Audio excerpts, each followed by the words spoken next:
Good morning all. My presentation is on role of anterior segment OCT in evaluating function of trabeculectomy bleb.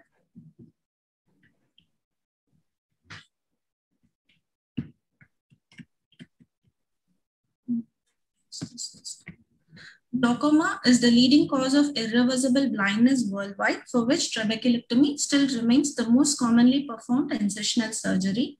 Bleb morphology is an important clinical parameter for bleb function. The study focuses on early bleb features in ASOCT and their correlation with surgical outcome, and it also compares the clinical bleb grading to ASOCT imaging. 34 eyes with primary glaucoma which underwent trabeculectomy with MMC were taken, of which 23 were male and 11 were female of age 48 to 84 years. Detailed pre-op evaluation was done, and trabeculectomy with MMC was done in all the cases. Post-operatively, the patients were examined and intraocular pressure was maintained on day 1 and weekly up to 1 month, 3 months and 6 months. The outcome of the surgery were grouped as success and failure. Success defined as IOP less than 18 millimeters of mercury at 6 months post-operatively, and failure IOP more than 18 millimeters of mercury and a decrease in visual acuity by 2 Snellen lines at 6 months follow-up.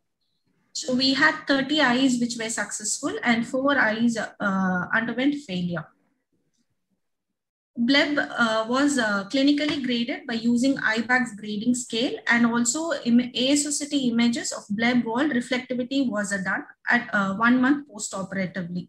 So this is the standard reference photograph according to which clinical bleb grading was done, taking into consideration the height, extent, vascularity, and the Seidel test. Bleb wall imaging was done using the Fourier domain RT-View ASOCT with CAML cornea lens adapter. We noted 7 eyes with uniform reflectivity and 27 eyes with multiform reflectivity, of which it had sub-patterns like 9 eyes only with microcyst, 11 eyes microcyst combined with subconjunctival separation, and 7 eyes in which microcysts were found in multiple layers. So the first picture is that of a uniform reflectivity where there is a uniform hyperreflectivity and there were no defined hypofluorescent cyst-like spaces present within the bleb wall. And the second picture is that of showing hypofluorescent cyst-like spaces in the bleb wall, which comes under the category microcysts only. So here we see microcysts with subconjunctival separation, and here in this below picture, microcysts are present in multiple layers. The mean IOP was about 20 millimeters of mercury measured at 6-month post-operative period in blebs with uniform pattern, and was about 12.8 mm in blebs with multiform pattern, which was statistically significant.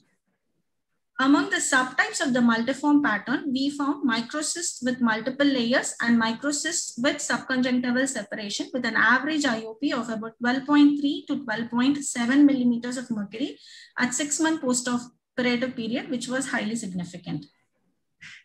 And correlating between the ASOCT morphology and the surgical outcome, we found 100% surgical success in blebs with microcysts with multiple layers and in blebs with microcysts and subconjunctival separation. We concluded that we found multiform pattern had 20 times more surgical success when compared with uniform pattern, indicating that early bleb morphology imaging can predict the outcome of the surgery. So when the clinical grading and the ASOCT imaging was compared, we found significant association between vascularity of the clinical bleb grading and the ASOCT bleb image of walls. We found blebs with multiform reflectivity pattern to have avascular pattern, whereas vascularity was seen in uniform pattern. Other parameters like bleb height, bleb extent, and Seidel leakage had no significant correlation. So this is the vascularity grading where all the 7 eyes with uniform pattern had some amount of vascularity.